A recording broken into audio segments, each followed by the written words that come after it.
देखो ये वाला क्वेश्चन तुम्हारा 2026 में पूछा गया था, इसी साल पूछा गया था, ठीक है। आप लोग अगर इसको लिखवाए हो तो अच्छी बात है, वैसे उसको लिखने के लिए था कुछ नहीं, इसकी डेफिनेशन ये लिखी हुई है यहाँ पे, ठीक है। यही है ना, गुरु बीजाणु जनन किसे कहते हैं, ये रहा गुरु बीजाणु जनन। पराग मात्र कोशिका से गुरु बीजाणु के बनने की प्रक्रिया को गुरु बीजाणु जनन कहते हैं। और एक वो तो है डायग्राम बनाना था एम्ब्रियो सेक का, है ना, उसमें कुछ नहीं था, ये डायग्राम था, है ना। 2 सेल उसमें यहाँ पर थी ऐसे, है ना, और 3 सेल इसमें यहाँ पर थी इस तरह से, है ना, और 2 सेल कहाँ पर थी, बीच में थी। इनको अपन क्या कहते हैं, इन सेल्स को, इन 3 सेल्स को क्या कहते हैं, एंटीपोडल्स, यानी कि प्रतिव्यासांत कोशिकाएं। इन दोनों को क्या कहते हैं, ध्रुवीय कोशिकाएं, यानी कि पोलर सेल्स, है ना। और इनको अपन क्या कहते हैं, ये कौन सी सेल्स है, इनके नाम क्या है, सहायक कोशिकाएं, सिनर्जिड्स। क्या बोला जाता है, सिनर्जिड्स। ये दोनों सिनर्जिड्स हैं। ये क्या है तुम्हारा, एग सेल, है ना, अंड कोशिका, बस। और यहाँ पर वो ऐसा ऐसा ऐसा ऐसा कुछ था, है ना, उसको अपन क्या बोलते हैं, फिलिफॉर्म एपरेटस, तंत्र रूपी समुच्चय। बस इतना सा आप लोगों को इसमें करना था काम, है ना। अगर एग्जाम में आ जाए तो दे देंगे इसका मुंह तोड़ जवाब, पक्का, फिर ठीक है। ये क्वेश्चन 2019 में पूछा गया था, अभी तक रिपीट नहीं हुआ है ना, लेकिन मैंने लिखा दिया है 2019 में ही हमारा सिलेबस चेंज हुआ था, मैंने तब से जो भी क्वेश्चन आ रहे हैं सारे क्वेश्चन मैं लिखाता जाऊंगा आप लोगों को, ठीक है। कुछ क्वेश्चंस नीट के क्वेश्चंस थे इस टॉपिक से, मैं आप लोगों से पूछ रहा हूँ, आप लोग बताना इसका आंसर क्या होगा। वैसे मैं आप लोगों को पूछ चुका हूँ, पर फिर से मैं नीट के क्वेश्चन निकाल लाया था कि देखते हैं कि हमारा लेवल क्या है। A typical angiosperm embryo sac at maturity is, यानी कि एक जो एम्ब्रियो सैक होता है वो मैच्योरिटी पर कैसा होता है, जब परिपक्व होता है तब कैसा होता है, 7 न्यूक्लिएटेड एंड 8 सेल्ड, 7 केंद्रक और 8 कोशिका वाला, 7 न्यूक्लिएटेड एंड 7 सेल्ड, 7 केंद्रक और 7 कोशिका वाला, या फिर 8 न्यूक्लिएटेड एंड 8 सेल्ड, 8 केंद्रक और 8 कोशिका वाला, या फिर 8 न्यूक्लिएटेड एंड 7 सेल्ड, 8 केंद्रक और 7 कोशिका वाला। ये नीट का क्वेश्चन है, 2021 में पूछा गया था, है ना। दे पाए इसका जवाब, ओके। हाँ कल भी पूछा था मैंने 2021 में। एक क्वेश्चन नीट का जो है अब पूछ रहा हूँ वो 2020 में पूछा गया था। क्वेश्चन क्या है, the body of the ovule is used within the funicle at, यानी कि जो ओव्यूल होता है तुम्हारा, जो बीजांड होता है, बीजांड किससे जुड़ा हुआ होता है, फनिकल से, है ना। वो फनिकल बीजांड से जिस जगह पर जुड़ता है उस जगह का नाम पूछ रहा है, क्या है।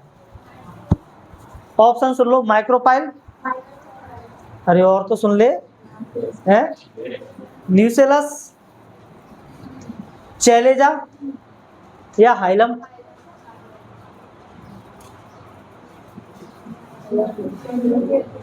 कुछ ऑप्शंस तो ऐसे होते हैं कि गलत ही है ना। मुझे ये बताओ, न्यूसेलस से जुड़ा होगा क्या, नहीं ना, ये तो गलत ही है पक्का। अब बचे 3, चैलेजा। ऐसा मैंने तो आप लोगों को नहीं पढ़ाया, कुछ तो आप लोगों को डेजावू जैसा होना चाहिए कि चैलेजा पे कौन सा जुड़ा था, ऐसा तो नहीं है।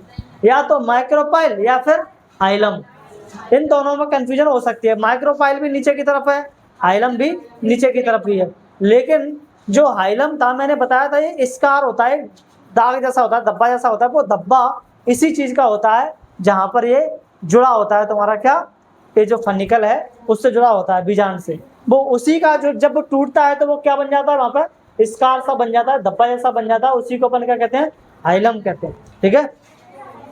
तो ये क्वेश्चन 2020 में पूछा गया था नीट का, ठीक है। बस ये 2 ही क्वेश्चन थे यहाँ से, है ना। अब हमारा अगला टॉपिक शुरू होगा, वो है हमारा पॉलिनेशन, यानी कि परागण, है ना, परागण। उससे पहले एक क्वेश्चन देख लो जरा, पढ़ के मुझे समझाने की जरूरत है या नहीं। ठीक है।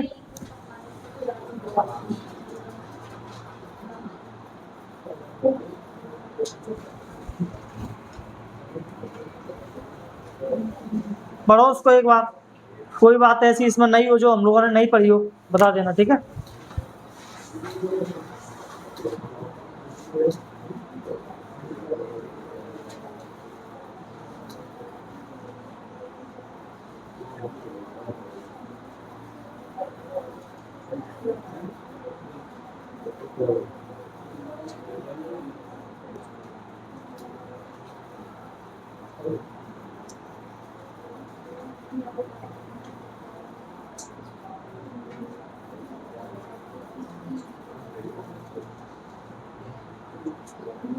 पढ़ लो नेताजी ने कहा है, क्या करेंगे सर पढ़ के, पास ही तो होना है सर।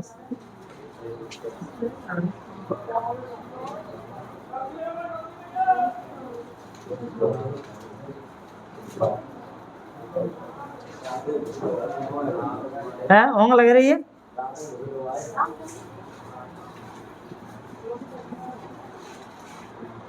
और भूसा तो मैं भी ढोके आ रहा हूँ है, लेकिन मुझे तो नहीं लग रही यार नींद।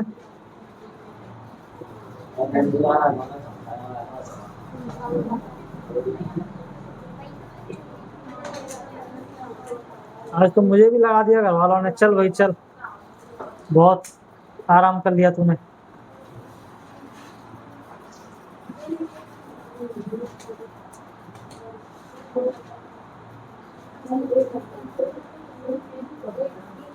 हाँ बेटा, कोई दुख तकलीफ समस्या इस क्वेश्चन में है? नहीं नहीं, अब तुमने पूरा टॉपिक पढ़ाई कहाँ है ना।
पढ़ रहे हैं?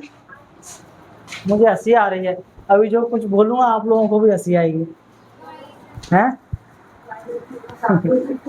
हंसले थोड़ा सा, चलो समझने के लिए जरूरी है हंसना, है ना। अभी तक हम लोगों ने क्या पढ़ा, अभी हमें पॉलिनेशन पढ़ना है, लेकिन उसको हम कल शुरू करेंगे, लेकिन तुम लोगों को थोड़ा सा हंसा लेते हैं, ठीक है। पॉलिनेशन थोड़ा सा समझा देते हैं कि पॉलिनेशन है क्या, हंसी मजाक में, है ना। पॉलिनेशन यानी कि परागण, परागण सॉरी परागण नहीं, परागण, ठीक है। अभी तक हम लोगों ने पढ़ा कि जो दूल्हा है, दूल्हा यानी कि परागकण, वो कहाँ पर बैठा है, एंथर में छुप के बैठा है ना। और जो दुल्हन है, दुल्हन कौन है? जिसको हमने अभी अभी खत्म किया है, खत्म कर दिया दुल्हन को। यस, वही एम्ब्रियो सैक है ना, अंड कोशिका जो यहाँ पर थी 3 सेलों में से, है ना, जो मैंने यहाँ पर बनाई थी 3 सेल, उनमें से दुल्हन कौन सी वाली है? ये वाली है दुल्हन, है ना।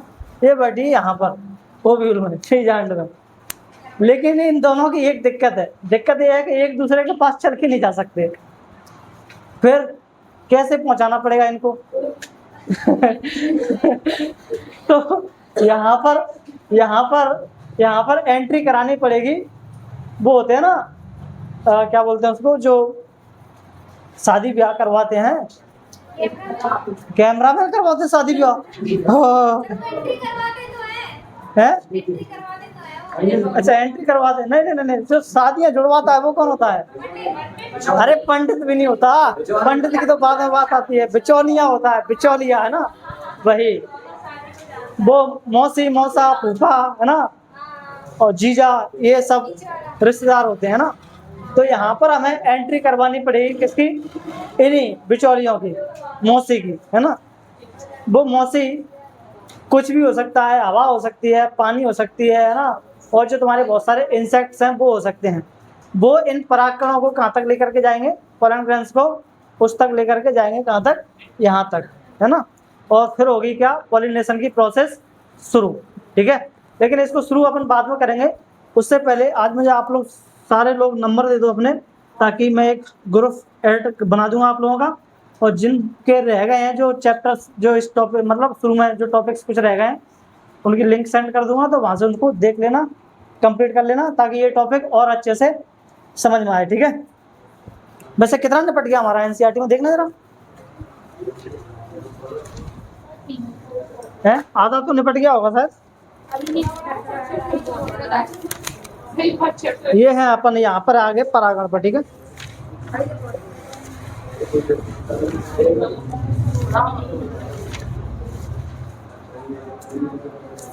आधा तो हो ही गया, लगभग आधे से ज्यादा ही हो गया होगा।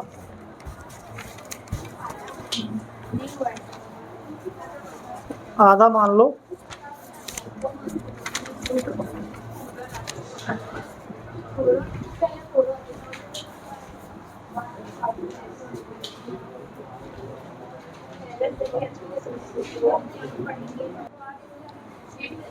रिजल्ट का अभी तक नहीं पता चला है बामर और बायो के रिजल्ट का। आप लोगों को पता है कि इसे कितने मार्क्स आए हैं? बामर में ऑनलाइन पढ़ा था, हाँ आ गए होंगे। ऑफलाइन जो कोचिंग चल रही है मैं उनकी बात कर रहा हूँ। कोई यहाँ से जो बच्चा पढ़ा है उनके कोई रिजल्ट आप लोगों को पता चला किसी का? टीचरों ने रिजल्ट ही नहीं डाले अभी तक है। और अगर ऐसा है 90 पर ही टॉप कर गया तो ये बड़ी ताज्जुब की बात है। वो 90 अपने यहीं से था, तो ये बड़ी ताज्जुब की बात है कि भाई 90 मार्क्स बस बायो में, ऐसा कैसे हो सकता है? जबकि है उन्होंने तो बताया ही नहीं, रिजल्ट ही नहीं डाला, रिजल्ट ही नहीं डाला अभी तक। 2 दिन से मैं वेट कर रहा हूँ कि रिजल्ट अपना अनाउंस करूँ बायो का, लेकिन पता ही नहीं चल रहा कि कहाँ से कितना आया है। 2 टीचरों को पूछ चुका हूँ, उनका अपने यहाँ से कम नहीं। कितना आया पता है आप लोगों को? सर ने कितना, कल मैंने कॉल करके पूछा, उन्होंने कॉल नहीं उठाया। फिर मैंने मैसेज भी किया कि सर आपके यहाँ से रिजल्ट क्या रहा बायो का? कह रहे अभी तो काउंटिंग चल रही है। वो उसी की बात कर रहा हूँ, उसी की बात कर रहा हूँ। तो वहाँ का नहीं पता चला है अभी तक के रिजल्ट क्या रहा है। आप लोगों को पता चले तो बताना। लेकिन मैं ये बताना चाह रहा हूँ आप लोगों को, अगर पूरा पढ़ाने के बावजूद भी ये हालत है बच्चों की, तो यहाँ पर समस्या कहाँ है? समस्या कल भी एक लड़की रोती रोती आई थी यहाँ पर, बायो की ही स्टूडेंट थी। एक समस्या वो बता रही मेरे को, सर पढ़ा पूरा है लेकिन समझ नहीं आ रहा कि क्वेश्चन में पूछा क्या जा रहा है। बायो का पेपर का क्वेश्चन पढ़ के ही नहीं समझ में आ रहा कि पूछ क्या रहा है, जबकि ऐसा उसमें कुछ भी नया नहीं था। मुझे पेपर देख करके ऐसा लगा कि ये पेपर कितना सिंपल दे दिया। हो सकता है मैं पढ़ा रहा हूँ इसलिए मुझे लग रहा हो कि सिंपल दे दिया है, लेकिन बच्चों को पता नहीं वो क्यों क्यों नहीं उसको कर पाया है? अरे भैया थ्योरी टाइप नहीं, सारे क्वेश्चन लिखाइए, थ्योरी टाइप लिखाए, क्वेश्चन लिखाइए, जितने भी क्वेश्चन पूछे गए हैं सारे मैंने क्वेश्चन लिखाए हैं नोट्स में, उनको नोट कराए हैं तुम लोगों को। जहां पर मैं क्वेश्चन नहीं लिखा रहा वहां से सिर्फ और सिर्फ ओटियां थी। जैसे मैंने तुम्हें इससे पहले क्वेश्चन नहीं लिखाया था, ये एम्ब्रियो कोर्स का मैंने यहाँ पर क्वेश्चन नहीं लिखाया था आप लोगों को समझाने के बावजूद। इसमें क्या पूछा गया था? ये पूछा गया है, लो डायग्राम ही पूछा गया था एम्ब्रियो सेट का, और ये हेडिंग पूछी गई थी ये वाली मेगा स्पोरोजेनेसिस की। पता नहीं कहाँ समस्या रही है। समस्या यही है, मैंने जब भी टेस्ट लिए थे बायो के, और टेस्टों में मैंने कुछ बच्चों की जो मेरी नज़र में थे कि ये बच्चे कुछ अच्छा करेंगे, उनकी कॉपियां ये समझ लो हर टेस्ट में मैंने लाल करी है। इतनी मेहनत करी है उनकी कॉपियों को चेक करने में, एक एक पेज मैंने रिमार्क लिख लिख करके दिया उनको कॉपी में कि बेटा यहाँ पर ये गलती, हर क्वेश्चन पर रिमार्क, मतलब जो क्वेश्चन मैं चेक कर रहा हूँ उस पर मैंने लिखा है कि तुमने इसको गलत कैसे किया है ना, इसमें कैसे करना चाहिए था, सही क्या करना चाहिए था। लेकिन फिर भी उन्होंने शायद पूरी साल उन पर गलतियों पर काम किया ही नहीं, और अगर किया होता तो मैं गारंटी दे रहा हूँ ऐसी हालत नहीं होती उनकी जैसी हुई है।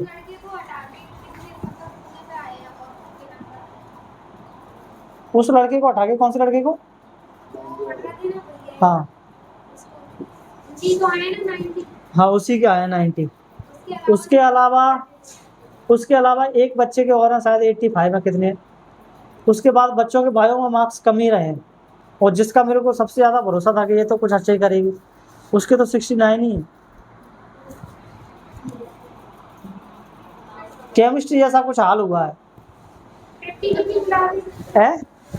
हाँ प्रैक्टिकल के मिला के 69, यानी कि बहुत बुरी कंडीशन रही है। और वो थे भी कुछ इस तरह के कि एकदम रटने वाले बच्चे, जैसा आंसर उन्होंने रट लिया वैसे का वैसा लिखने में भी उनको मतलब प्रॉब्लम आ रही है। अगर एक अक्षर भी वहां से भूले तो फिर नीचे का पूरा ढांचा आंसर का गड़बड़ा रहा है। ऐसा हो रहा था उनके साथ में, और मैंने उनको कई बार समझाया, उनको कई बार अलर्ट किया कि भाई मत रटो इस तरह से, पर उनकी आदत वही रही रटने की, ना कि समझने की। इसलिए आप लोग थोड़ा सा काम करें, है ना।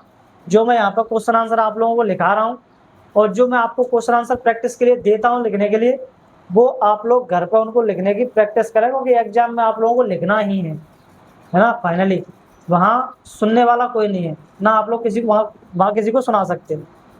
तो लिख करके अभी प्रैक्टिस करें, मैं कोशिश करूँगा, इसलिए प्रैक्टिस पर आ गया हूँ। बहुत सारे क्वेश्चन तो मैं यहीं पर लिखवाऊंगा, मैं कुछ क्वेश्चन तो मैं हर टॉपिक से घर पर दूंगा, जो नहीं पूछे गए हैं उनको घर पर दूंगा लिखने के लिए। लेकिन इसका मतलब ये नहीं है कि वो नहीं पूछे जाएंगे।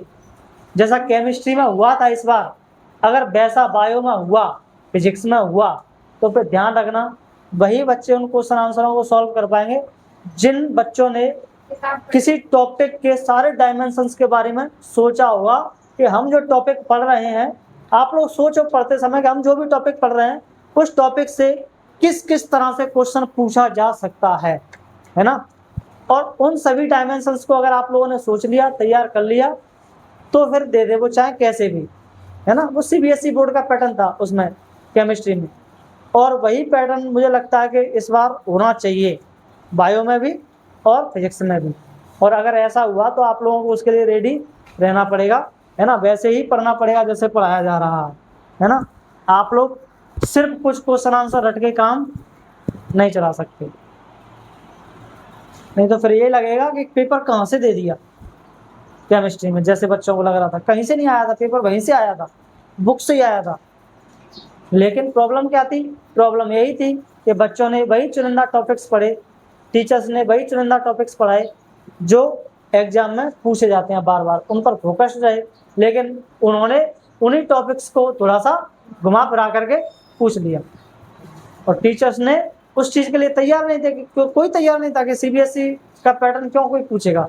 लेकिन new education policy thinking ability पर काम करती है, बच्चों को सोचना सिखाने पर काम करती है। रट्टाफिकेशन से वो क्या जा रही है, दूर जा रही है, हट रहे हैं रट्टाफिकेशन से। कि जैसे क्वेश्चंस पहले आते थे, सालों से पूछे जाते रहे हैं, वैसा ही क्वेश्चन नहीं पूछेंगे, कुछ हटके पूछेंगे, कुछ घुमा फिरा करके पूछेंगे। ऐसा कुछ हो रहा है।